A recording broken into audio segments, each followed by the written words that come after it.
에베소서 4장 1절에서 6절까지 말씀 한 절씩 교독하겠습니다. 그러므로 주 안에서 갇힌 내가 너희를 권하노니 너희가 부르심을 받은 일에 합당하게 행하여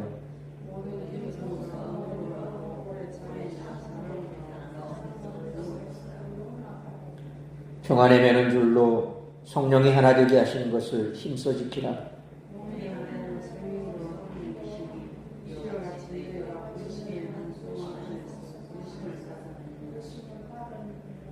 주도 한 분이시요 믿음도 하나요 세례도 하나요 하나님도 한 분이시니 곧 만유의 아버지시라. 만유 위에 계시고 만유를 통일하시고 만유 가운데 계시도다. 아멘. 기도하겠습니다. 살아계신 아버지 하나님, 은혜와 사랑을 감사합니다. 오늘 하루 온종일 또 우리가 삶의 터전에서 애쓰고 수고하다 정한 시간 주님 앞에 나와 예배합니다. 머리 숙인 사랑하는 주의 백성들 주께서 위로하시고 또 하루 온종일 지친 마음과 육신 주님께서 회복시켜 주시어서 말씀에 집중할 수 있는 시간 되게 하여 주옵소서. 가정마다 다급한 소식 오가지 않게 하여 주옵시고 혹여 오늘 우리 일터에서 마음 상한 일이 있다면 다 내려놓고 그저 주님께서 이 시간 나에게 말씀의 은혜를 베풀어 주시고 그 말씀 붙들고 승리하는 삶을 살아가기로 결단하며 가정마다 다급한 소식 오가지 아니하도록 저들을 붙드시고 은총 내려 주옵소서. 이 모든 말씀 우리 주 예수 그리스도의 이름으로 기도하옵나이다. 아멘.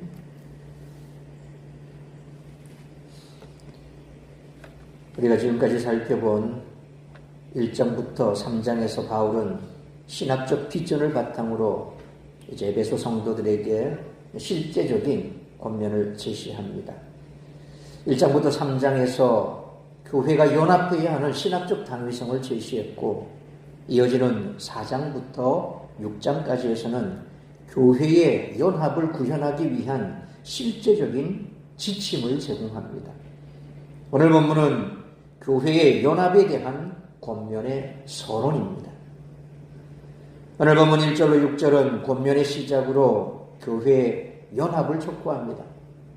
바울은 먼저 자신이 주 안에서 갇힌 상태임을 말하는데 이는 실패가 아니라 주 예수 그리스도의 통치와 임재 가운데 일어난 일이라는 사실을 상기시킵니다. 첫 번째 권면은 부르심에 합당하게 행하라 하는 것인데 이는 1장부터 3장까지의 내용에 기반을 둔 것입니다. 다시 말해서 성도들이 구원받은 목적은 하나님의 양자와 대리 통치자로 살아가며 거룩하게 빚어져 영광의 기업을 받는 것인데 이 모든 것을 유대인, 이방인의 구별 없이 그리스도 안에서 새롭게 창조된 한 백성으로서 행하고 누리라는 것입니다. 이렇게 행하는데 필요한 성품의 특징들이 있는데 바울은 먼저 겸손을 언급합니다. 겸손의 본은 바로 우리 예수님이시죠.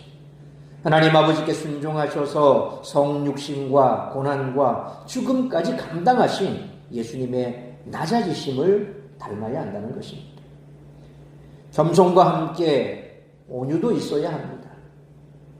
또한 서로의 한계와 문제점들을 사랑으로 인내할 수 있어야 합니다. 이렇게 분열과 갈등을 극복하고 하나로 연합된 교회를 세울 수 있는 근거는 그리스도의 사역이 우주론적 통일과 인간론적 통일을 이루어 평안을 가져왔다는 사실입니다. 성령님이 그리스도께서 이루신 평안을 적용해 그리스도의 몸된 교회를 만드셨고 우리는 그 평안을 힘써 지켜야 한다는 것이죠. 그래서 온전한 믿음 안에 있으면 우리가 마치 깊은 바다에 들어가면 지금 바다 표면은 폭풍이 일어서 풍랑이 일어서 파도가 일렁이고 난리가 납니다. 그런데 좀 깊은 바다에 들어가면 고요합니다. 잔잔합니다. 그 바다가 그런 거거든요. 시면에 들어가면 전혀 그런 게 없습니다. 물론 해류가 흐르는 곳은 또 해류가 흐르기 때문에 그렇게 있지만 그게 아닌 일반적인 바다는 위는 바람이 일어도 밑에 들어가면 괜찮아요. 올라오면 난리가 나죠. 근데 깊은 바닷속은 괜찮더라는 것입니다. 마치 그와 같습니다. 깊은 바닷속에 있는 것처럼 예수 그리스도 안에 있으면, 하나님의 품 안에 있으면 마치 어린아이가 태풍이 불어도 강보에 쌓여서 엄마 품 안에 있으면 바람이 불던 전쟁의 포화가 터지든 상관없이 젖꼭지 물고 새벽에는 자잖아요. 그런 거거든요. 바로 예수 그리스도께서 우리에게 허락하신 그 평안, 바로 주님의 몸된 교회가 그 평안함의 원상이라는 겁니다. 그래서 우리가 세상의 환난과 풍파 가운데 지치고 힘들어 쓰러져 도무지 내 마음에 평강이 없지만 예수 그리스도께서 구원의 때가 되어 그를 불러주셨을 때 교회 안에 들어오면 모든 것이 다 사라지고 잠잠해지는 그런 은혜를 누린다라고 어떤 사람들은 간증을 해요. 사실 우리가 예수 믿을 때 아무나 예수 믿는 게 아니거든요. 정말 은혜가 있어야 예수를 믿습니다. 질병이 있건 풍파가 있건 가정 문제가 있건, 그런데 그 온갖 문제 속에서 뛰쳐나와서 교회 안에 왔을 때 찬송가 소리를 듣는 순간 내가 평생 처음 듣는 찬송가지만 그 찬송 소리에 마음이 녹아져버리고, 그리고 지금까지 그 고통치는 세상 속에서 내가 힘겹게 살아왔던 그 모든 것들이 마치 밀람 녹듯이 녹아지면서 눈물이 줄줄줄 나오면서, 그러면서 세상이 줄 수 없는 평강 가운데 들어가는 그런 경우를 참 많이 경험합니다. 우리도 마찬가지입니다. 예수님 한 이후에도 마찬가지 아닙니까? 정말 지치고 힘들고 한 주간 내가 어떻게 버텼을까?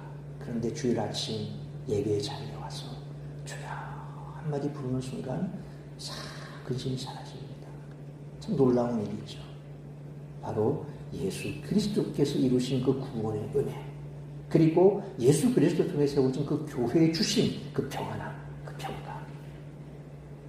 예수님께서 교회를 세우실 때 베드로에게 그 예수님께서 교회에 큰 무거운 그 짐을 그에게 맡기실 때 세상의 어떤 권세도 교회를 흔들 수 없다고 했습니다. 왜 그렇습니까? 마치 베드로가 그 이름이 페트로스, 반석이었던 것처럼 반석 위에 내 교회를 세우리니 그랬거든요. 예수 그리스도께서 베드로에게 그 무거운 책임을 맡기셨지만 결국 그 모든 책임은 누구에게 있습니까? 주님께서 내가 다 감당해 주겠다는 거예요. 단지 너는 그냥 내가 세운 사람일 뿐이라는 겁니다. 그래서 가톨릭과 기독교는 달라요. 교황이 모든 고난을 다 지고 있습니까? 아니, 모든 고난은 뭡니까? 예수 그리스도. 비록 인간이 이 교회 안을 어지럽힌다 할지라도 그 순간에 그 주인은 누굽니까? 그 인간이 아니라 예수 그리스도입니다. 그래서 교회는 어떤 세력도 흔들 수가 없는 겁니다. 한 교회가 무너진다고 전체 교회가 무너집니까? 아니죠. 주님의 교회는 그대로 세워져 있습니다. 바로 예수 그리스도 안에서 우리가 누리고 있는 이 평안, 그 평안함을 우리가 지키기 위해서 애를 써야 됩니다. 그래서 교회 안에 들어오면 이전의 생각들은 다 내려놓아야 되고 잊어야 되고 주님과의 관계 속에 들어가려고 몰입하려고 애를 써야 됩니다. 그래서 예배 왔을 때 휴대폰 보고 있고 또 기도하다가 내가 올 때 가스불을 잠궜나 안 잠궜나, 냄비를 올려놨는데 불을 껐나 안 껐나, 그러면 예배 끝날 때까지 냄비에 뭘 올려놨는데 내가 불을 끄고 온 것 같기도 하고 안 끄고 온 것 같기도 하고, 그것 때문에 집중이 안 돼요. 이러다가 불나는 건 아닌가, 냄비 탓하는 건 아닌가, 그래 발발이 신경 쓰다 집에 가면 아무 일도 없어요. 그러니까 그 모든 것들을 다 내려놔야 돼. 그렇지 않으면 우리가 깜빡깜빡하면 나오기 전에 두 번, 세 번, 네 번 다시 보고 또 와서 예배 자리를 방해받지 않도록 내 평안함을 깨지 않도록 해야 됩니다. 그래서 이 목사들이 인간인지라, 목사도 인간이지 않습니까? 그런지라 항상 설교 자리에 올라오기 전에는 대형교회 목사님 아무도 안 만난대요. 그 누구도 주일 설교 강단에 올라오기 전에 면담 거부해요. 특별히 사랑의 교회 옥하는 목사님, 옥하는 목사님 아주 특이한 거, 예배 마치면 엘리베이터 타고 바로 올라가 버린답니다. 절대 안 만난대. 왜? 만나면 거기에서 또 뭔가 자꾸 얘기가 오고 가고, 또 대형교회 목사님이니까 막 청탁이 오고 막 송신하게. 그래서 딱 설교 말씀 바로 바꾸시죠. 좀 특이하죠. 그만큼 민감하다는 겁니다. 그러니까 특별히 설교 전에는 도와야 돼요. 그래서 큰교회 목사님들은 설교 전에 이미 30분 전에 담임 목사님을 위한 중보기도팀이 따로 있습니다. 그 중보기도팀이 계속해서 목사님을 위해서 기도해요. 설교에 집중하고 은혜 있는 설교가 되게 해달라고, 은혜 있는 말씀을 전하게 해달라고 담임 목사를 위해서 기도해요. 그 정도까지는 안 되더라도 설교하기 전에는 웬만하면 저도 안 움직이려고 하는데 개척교회 목사가 또 그렇게 됩니까? 여기도 불려가고 저기도 불려가고 이거 보면 이것도 보이고 저기 보면 저것도 보이고 심지어는 주일날 또 올라가서 강사님 밥도 줘야 되고 우리끼리 얘기지만 참 공사당합니다. 그렇게 해서 설교 올라갔을 때 거기 또 보면 이거 보고 저거 보면 또 무엇이 또 부족하고 또 안 되는 것 같고 여름에는 에어컨이 빵빵하게 안 돌아가는 것 같고 겨울에는 무릎이 시릴 것 같고 막 이러다 보면 또 뭐 거기에 집중 뺏기다 보면 또 별로예요. 그러니까 강단에 올라오면 다 말씀만 전해야 되는데 이게 안 되니까 목사인지라 평안이 깨져버려요. 가끔씩 저도 뭐가 좀 확 설교 전에 싹 머리를 끌어당기는 게 뭐가 있으면 광고하다가도 이상한 소리 하고 막 그래요. 순서도 막 빼먹기도 하고 이것도 빼먹고 저것도 빼먹고 나중에 돌아보면 이거 빼먹었네. 그러고 막 아주 그냥 속이 상해요. 왜? 평안함이 깨져버립니다. 여러분들도 예배 오면 다 내려가요. 오직 집중할 수 있다. 마음에 평안을 달라. 평안할 때 무슨 말인지 들어와요. 어지러운데 아무만 좋은 소리도 안 들리잖아요. 지금 여러분 막 그냥 화가 나서 이 꼭지가 뚫려 있는데 거기 와가지고 불경을 외운들 찬송을 부른들 무슨 소리를 했는데 들립니까? 안 들려요. 안 들려요. 평안함을 가져야 됩니다. 그 평안함을 우리가 힘써 지켜야 되는 거예요. 평안으로 연합을 이루는 것이 중요한 이유는 교회가 한 분 성령님을 통해서 그리스도의 한 몸을 이루어 한 소망을 바라보는 한 백성이기 때문에 그렇습니다. 근데 평안이 깨지니까 어때요? 이 사람도 들이받고 싸우고 나니까 밉고 보기 싫고 저 사람하고도 그냥 말은 안 해도 으르렁거리고 있고 눈빛만 봐도 그냥 살기가 돌아. 왜? 평안이 깨져버린 거예요. 성령께서 하나 되고 평안함으로 하나 되고 평안에 하나 되게 하신 것을 힘써주게 평안의 줄로 하나 되게 하신 것을 힘써주게 평안의 줄로 우리가 하나로 묶어줘야 되는데 이 평안함이 깨져버리니까 그냥 다 사달란 것처럼 다 깨져버리는 거예요. 그러니까 여기서도 아우성 저기서도 아우성 여기는 아프다 그러고 저기는 밉다 그러고 성령이 내 마음속에 평안함을 주장하지 못하는 거예요. 사탄이 지금 소용돌이 치고 있는 거예요. 우리는 한 소망을 가지고 살아가는 사람 아닙니까? 한 백성 아닙니까? 그 한 소망이 뭡니까? 천국의 소망, 부활의 소망 아닙니까? 이 예외 없잖아요. 돈 많은 사람이라고 특별합니까? 부활을 2번, 3번 합니까?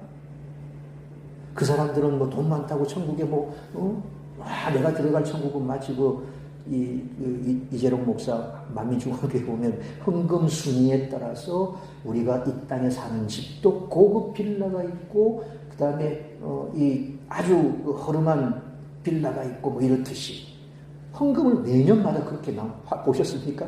매년마다 그 사람이 얼마나 헌금을 한가에 따라서 쪽지를 돌려요. 당신의 지금 현재 천국에서의 레벨은 요 정도다. 그 사람들이 이제 와 우리 장로님은 2레벨이네 나는 장로인데 2레벨이네 우리가 막 싸움을 시킨대요. 그래서 경쟁적으로 막 헌금을 하는 거야. 그러면서 그 헌금할 기회를 어떻게 줍니까? 담임 목사와 식사 한번 하는데 얼마, 담임 목사와 어깨동무 사진 한번 찍는데 얼마. 아주 웃기는 곳이에요. 결국 그 양반 어떻게 해서 교도소 갔잖아요. 네, 말도 안 되는 소리하고 댕기니까 교도소 간 거예요. 국내법도 안 맞아. 천국법은 더더욱 안 맞아. 말도 안 되는 소리잖아요. 마음의 평강이 없는 거예요. 우리는 한 소망을 가진 한 백성이라는 거예요. 교회 안에 있는 모든 사람들은 다 똑같아요. 돈이 많건 적건 학벌이 높건 높건 다 똑같아. 한 소망, 그죠? 한 백성, 이런 거예요. 한 하나님께서 우리를 구원하셨고, 한 그리스도를 통해서 한 성령을 받고 한 세례를 받은 한 백성이라는 거죠. 그렇게 하나가 되어야 되는데 우리는 오직 예수 그리스도를 믿는 하나의 믿음으로 그와 함께 죽고 살아나는 세례적인 연합을 통해서 생겨난 한 백성 아닙니까? 이렇게 성령님과 그리스도를 통해 한 백성을 만드신 주체는 세상을 지으시고 다스리시고 또 그리스도를 통해 세상을 통일하셔서 그 안에 계신 한 분 하나님이시라는 겁니다. 한 부모 밑에 자녀들이 싸울 수도 있어요. 그죠? 우리가 자녀를 키우지만 어릴 때 한 번도 우리 아들은 싸운 적이 없다. 거짓말이죠. 못 봐서 그렇지 안 볼 때 싸울 수 있어요. 한 가족에 한 형제도 피를 나는 형제도 싸운다죠. 지금도 그렇죠. 나이가 들어도 머리가 희끗희끗해도 마음 안 맞으면 원성 높이고 싸워요. 한 집안의 가족도 싸워요. 싸울 수 있어요. 그러나 계속 싸웁니까? 또 풀고 또 하나 되고. 가족은 그런 거죠. 늘 사랑할 수만은 없지만 우리가 육을 가지고 있기 때문에, 그러나 적어도 한 하나님 밑에 한 가족이기 때문에 그 한 가족이라고 하는 그런 공통 분모를 가지고 있기 때문에 우리는 다시 하나 될 수 있는 끈이 있는 거예요. 그래서 내가 뭔가 잘못한 게 있으면 회개하고 손 내밀어 악수를 정하고 또 그래서 풀어지고, 그래서 그리스도 안에서 하나님 안에서 하나가 돼야 된다는 겁니다.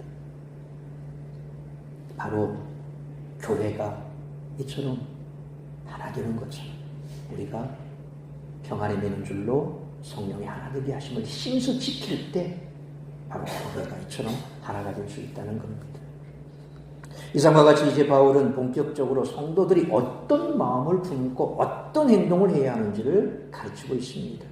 먼저 교회에 대한 바른 이해를 가져야 하는데 무엇보다 교회는 통일성과 다양성이 공존하는 공동체라고 하는 사실을 깨닫는 게 중요합니다.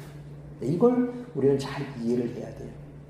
하나가 되었다 그래서 무조건 그냥 공산주의처럼 획일적으로 빨간색이면 빨간색으로 파란색이면 파란색으로 통일돼야 돼. 이건 공산주의죠. 공산주의는 옳은 게 아니지 않습니까? 우리가 이 땅에서 또 공산주의를 보는 것처럼 사회주의라고 보는 것처럼 다 그들은 그게 맞다라고 얘기했지만 사실 더 문제가 많잖아요.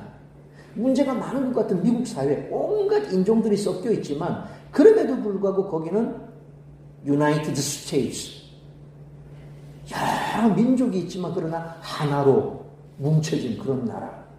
그렇죠? 피부 색깔도 다 다르죠. 출신지도 다 달라요. 그런데 미국 시민이 되면 하나예요. 아메리칸. 나는 미국인이야. 미국 시민이야. 우리는 천국 시민이죠. 천국 시민. 이 천국에는 다양성이 있잖아요. 교회 안에도 그렇다는 겁니다. 그걸 인정해야 돼요. 네. 무조건 하고 하나가 돼야 돼. 그래서 다양성을 무시하면 안 되는 거예요. 그죠? 교회 안에는 다양한 사람이 있지만 그러나 그 다양한 사람들이 공통 분모로 하나로 응집될 수 있는 뭔가가 있어요. 네. 그게 바로 오늘 말씀하는 말씀이죠. 하나 되게 하는. 네. 평안에 매는 줄로 하나 성령이 하나 되게 하시면 힘쓰시더라. 네.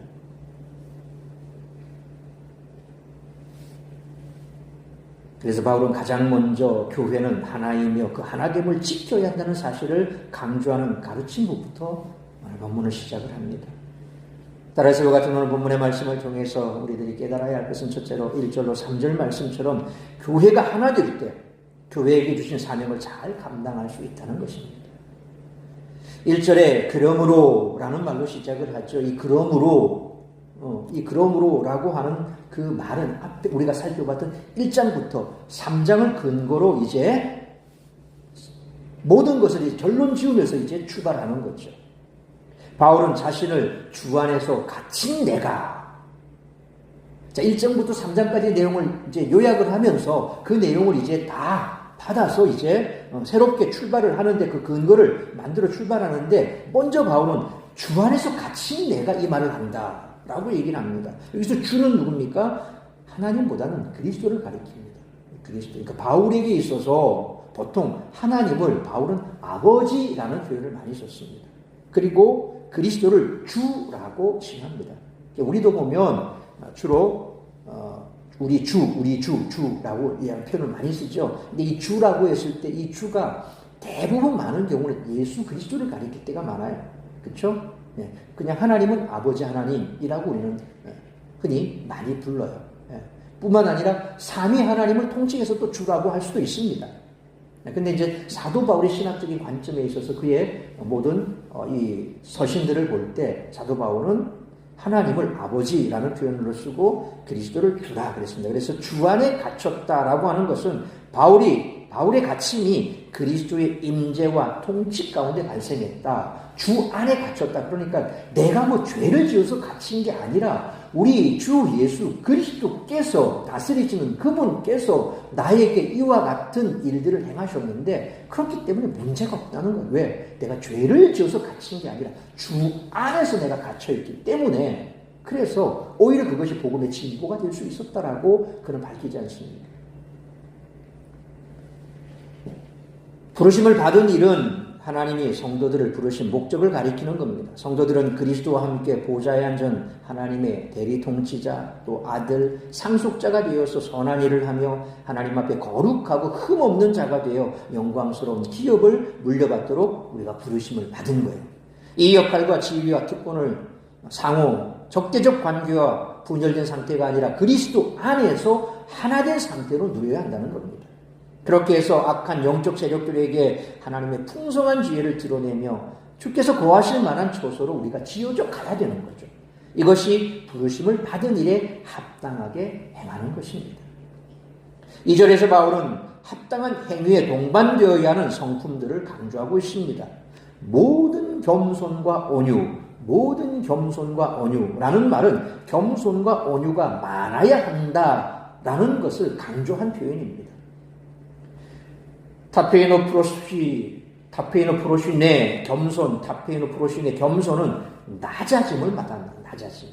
바울은 빌립보서 2장 3절로 8절에서 우리 예수 그리스도께서 어떻게 낮아지셨는가?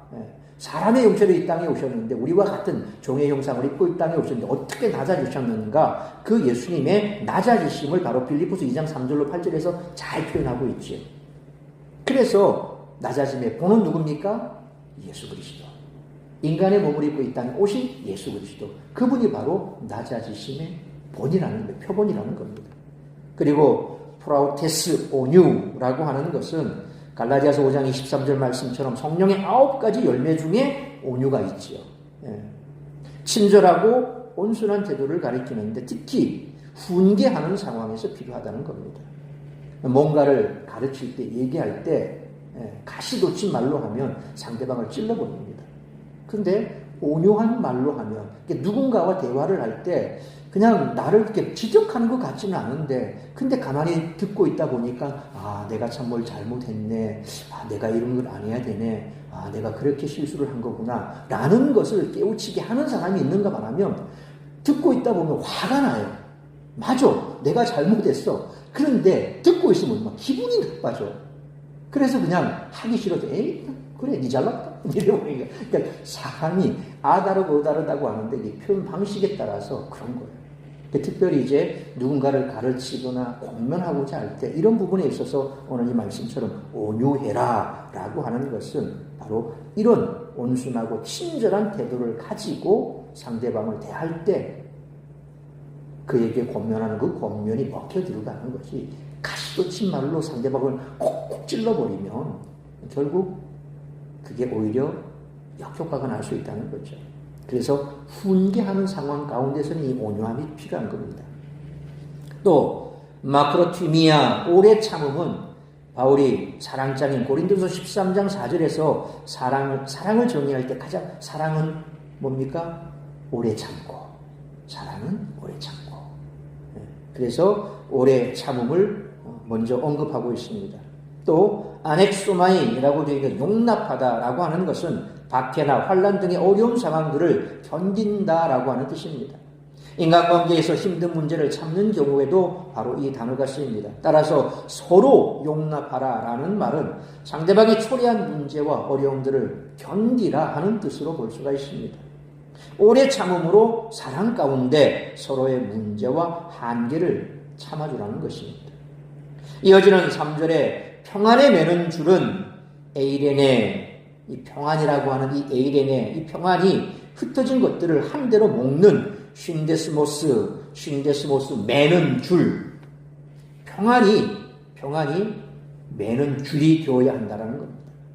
바울은 앞에서 유대인과 이방인 사이의 적대적인 관계가 예수님을 통해서 회복되었기에 그분을 2장 14절 말씀처럼 우리의 화평이시라. 우리의 화평이시라. 예수 그리스도는 우리의 화평이다. 라는 표현을 통해서 예수님을 그렇게 불렀어요.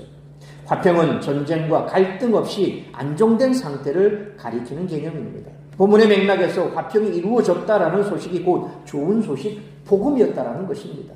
그래서 복음이 들어가면 분쟁이 사라지는 거예요. 화평이 오는 겁니다. 그리고 우리의 마음도 역시 마찬가지입니다. 요동치다가도 복음이 들어가면 거기에 화평이 와야 돼요. 평강이 와야 됩니다. 그때 성령의 역사가 있다라는 겁니다. 예수님께서 우리를 만나주셨다라는 겁니다. 그러니까 우리의 심적인 상태가 바로 그런 것에 민감해야 되는 거예요. 예수님이 화평이 되실 수 있는 이유는 하나님이 예수님을 부활, 승천, 좌정시키셔서 피조세계와 인류를 적대적으로 만드는 이 죄, 사망, 사탄과 같은 악의 세력들을 무찌르시고 화평과 번영의 질서를 세우셨기 때문에 그렇다는 거죠.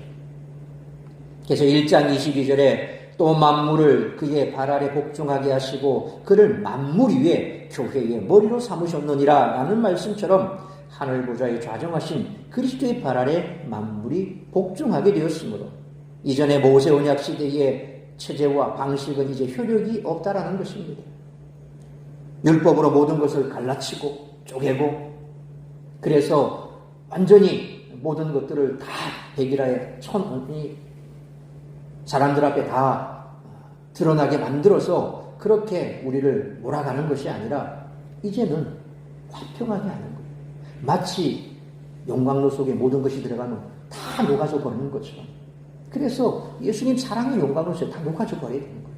미움도 질투도 그리고 내 마음에 있는 여러 가지 많은 이 적대적인 마음 그런 것들도 다 예수의 사랑의 영광에 들어가면 다 녹아져 버려야 되는 거예요. 그게 화평이에요. 그렇게 될 때 이제 화평하게 되는 거죠. 우리가 왜 자꾸 갈등하고 그럽니까? 그게 안 되니까 그런 거예요. 아직까지 내가 살아있으니까. 우리는 이렇게 예수님이 이루신 새 창조적 구원과 화평의 성취를 인식하고 평안을 실제화해서 성도들을 하나로 매는 줄이 되게 해야 된다는 겁니다. 그래서 너나 할 것 없이 예수 그리스도의 그 은혜와 사랑 안에 들어가면 화평하게 하고자 하는 피스메이커가 되는 거예요. 그렇죠? 우리는 사탄처럼 가위가 되어서 가는 곳마다 막 잘라내고 오려내고 도려내고 그래서 막 갈라치는 것이 아니라 마치 바늘과 실처럼 꿰매야 됩니다. 그렇죠? 떨어져 있으면 꿰매야 돼요. 다시 붙여야 돼요. 마치 풀처럼 불을 지게서 붙여놓으면 안 떨어지는 것처럼. 그게 바로 피스메이커 역할이죠. 왜? 내가 화평하니까. 내가 화평하지 못하면 그 상태로 가면 그 화평이 깨져버리는 거예요. 그래서 한 사람 한 사람이 화평해야 된다. 그래서 평안을 매는 줄이 되어야 되는 거예요. 이렇게 평안으로 연합을 이루는 것은 성령이 하나 되게 하신 것을 힘써 지키는 일입니다. 왜냐하면 우리를 그리스도와 연합시켜 그분이 주시는 평안을 누리는 백성이 되도록 하신 것 자체가 성령의 역사이기 때문입니다. 그러므로 이렇게 성령이 하나 되게 하신 것을 우리는 힘써 지킬 뿐입니다. 이처럼 바울은 자신이 사도가 아니라 죄수 곧 갇힌 자로서 에베소 성도들을 권한다고 말합니다.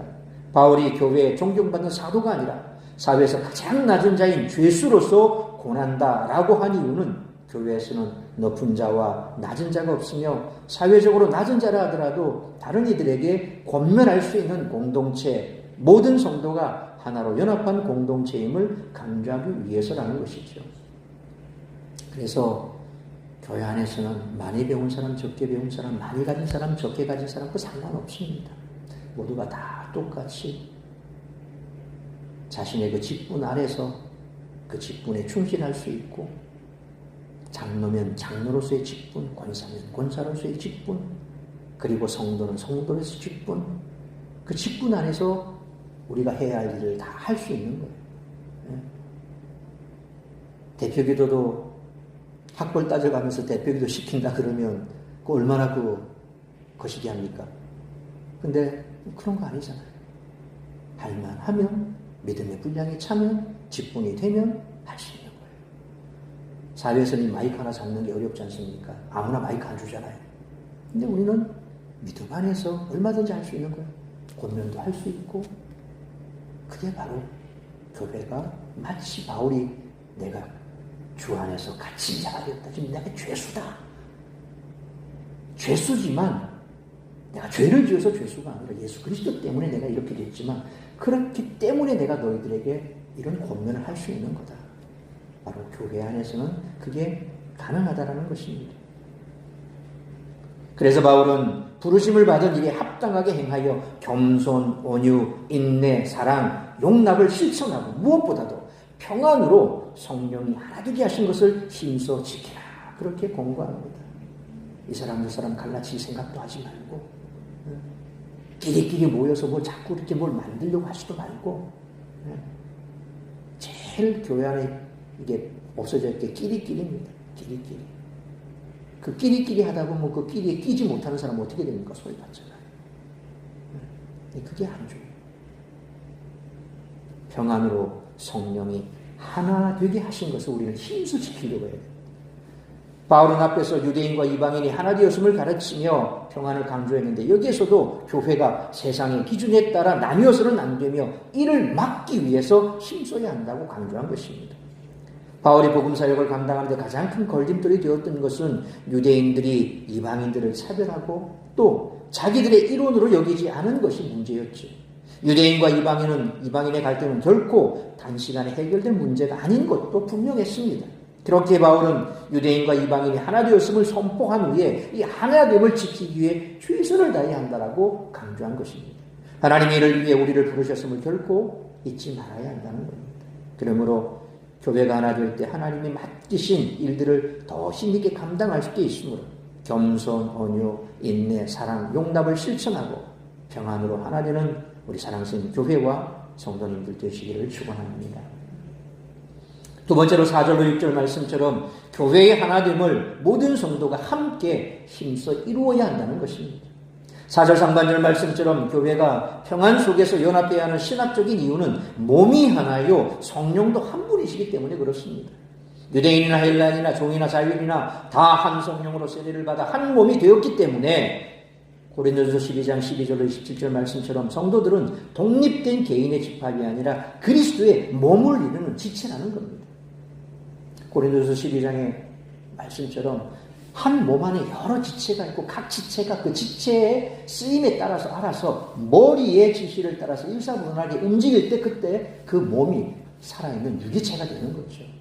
머리를 이렇게 얘기하는데 말을 안 들어요.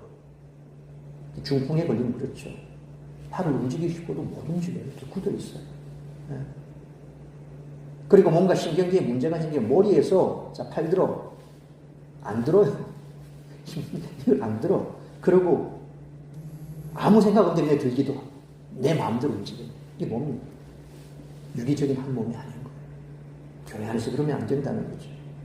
바로 우리가 그리스도의 몸을 이루는 지체이기 때문에 독립된 개인이 아니라 집합체라는 겁니다. 교회는 그런 곳이라는 거죠. 이들은 모두 4절 하반절 말씀처럼 한 소망 안에서 부르심을 받았다라는 것입니다. 이 소망의 중심에는 하나님이 예비하신 영광스러운 기업을 물려받을 미래가 있다는 겁니다. 1장 10절로 14절 말씀처럼 성령께서 이를 보증해 주시죠. 바로 구원받음의 보증인 성령께서 우리의 미래에 대한 보증도 되신다는 겁니다. 또 5절 말씀처럼 한 성령으로 하나의 몸을 만드셔서 한 소망을 가지게 하신 주도 한 분이시라는 겁니다. 예수 그리스도를 통해서 우리는 구원받았습니다. 예수 그리스도를 통해서 천국의 소망을 가졌습니다. 우리를 구원하시고 우리의 소망을 주신 분은 오직 한 분 주십니다. 곧 하나님 우편에 앉아 계신 예수 그리스도시라는 거죠. 성령께서 성도들을 주 예수 그리스도와 연합시켜 그분의 몸을 이루게 하시는 것입니다. 이들이 공유한 한 소망, 곧 부활의 소망도 부활장인 고린도전서 15장 20절로 28절 말씀처럼 그리스도께서 부활의 첫 열매가 되셨기에 실현의 토대를 제공하시고 완성하실 겁니다. 예수님이 부활의 첫 열매가 되셔서 우리 또한 그 예수 그리스도의 부활하심을 믿고 우리도 부활할 것을 믿는다는 거죠. 예수께서 부활하지 않았다면 우리의 믿음도 헛것이지 않습니까? 그래서 부활장인 고린도서 15장에 보면 그런 말씀을 하지 않습니까? 그리고 믿음도 하나인 이유는 이들이 공유한 믿음의 대상이 주 예수 그리스도 한 분이며 세례도 하나인 이유는 세례가 주 예수 그리스도의 죽음과 부활에 연합하여 그와 한 몸임을 나타내는 것이기 때문에 우리가 한 세례를 받은 것, 한 성령으로 한 세례를 받은 것.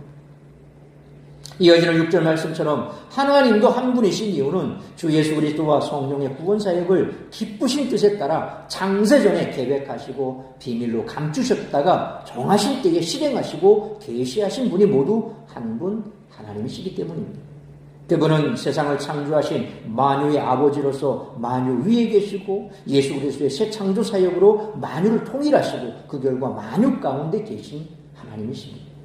따라서 고린도전서 15장 28절에 만물을 그에게 복종하게 하실 때에는 아들 자신도 그때의 만물을 자기에게 복종하게 하신 이에게 복종하게 되리니 이는 하나님이 만유의 주로서 만유 안에 계시려 하십니다 라는 말씀처럼 하늘 보좌에서 통치하시는 예수님의 재림으로 세상 속의 악을 완전히 제거하실 때 비로소 하나님이 만유의 주로서 만유 안에 온전히 계시게 될 것입니다.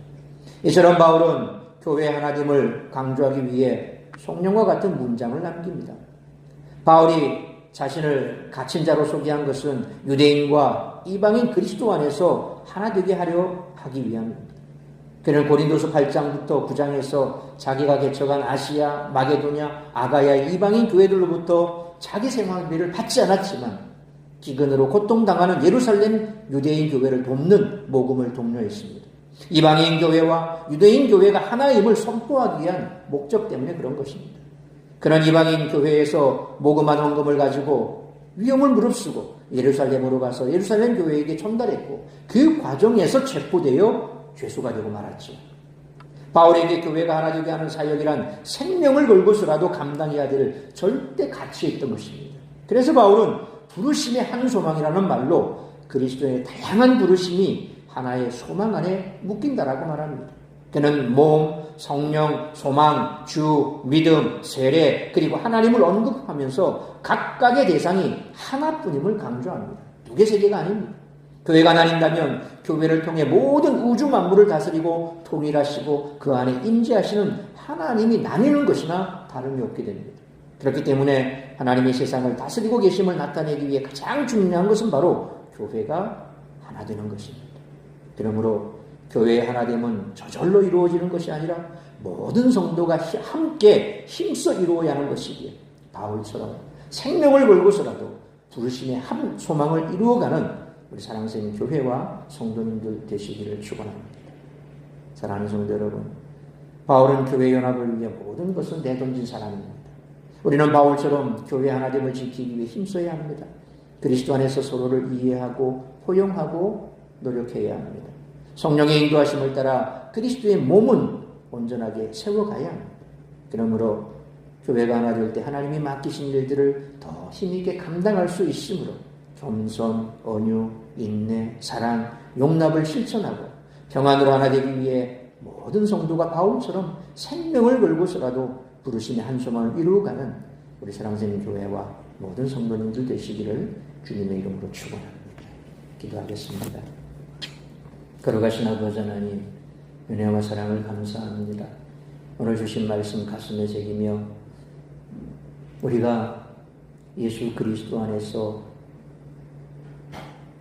하나님의 은혜 가운데 구원받은 한 백성이요, 예수 그리스도의 그 십자가의 보혈로 죄 씻음 받으여 한 백성으로 불러 우리를 교회 안에 한 가족으로 부르신 하나님의 부르심에 합당한 삶을 살아가야 할 것인데, 그것이 바로 교회 안에서 평안에 매는 줄로 성령이 하나 되게 하심을 힘써 지키는 것입니다. 화평하게 하고 또 내가 먼저 그리스도 안에서 화평을 이루고 성도와 성도 사이에서 화평이 이루어지고 그래서 그 화평함이 교회로 퍼지며 성령의 하나 되게 하심을 힘써 지키며 교회가 교회되고 또 교회가 이 땅 가운데 행해야 할 일들을 잘 감당함으로 하나님의 영광이 드러나고 주님 이 땅에 다시 오실 그날까지 교회를 통해서 죽어가는 영혼들이 다시금 교회 안에 들어와서 화평을 이루어 주님 이 땅에 다시 오실 그날까지 전쟁과 광난에 쌓여있는 이 세상 가운데 하나님의 화평을 이루어가는 그런 우리 모든 교회와 성도들이 되게 하여 주옵소서. 혹여 내 마음속에 여전히 불안함과 근심, 걱정, 염려와 누군가를 미워하고 적대시하는 마음과 또 악한 마음이 있다면 이 시간 다 우리의 이 악한 생각들, 이 근심, 걱정, 염려들, 사탄이 주는 마음들을 제하여 주옵시고 평안을 얻게 하여 주옵시며 우리가 평안하여 하나님께서 우리를 통하여 이루고자 하는 그 뜻들을 이루어가는 아름다운 믿음의 공동체를 만들어가는 우리 모든 성도들이 되게 하여 주옵소서. 이 모든 말씀 우리 주 예수 그리스도의 이름으로 기도하옵나이다. 아멘.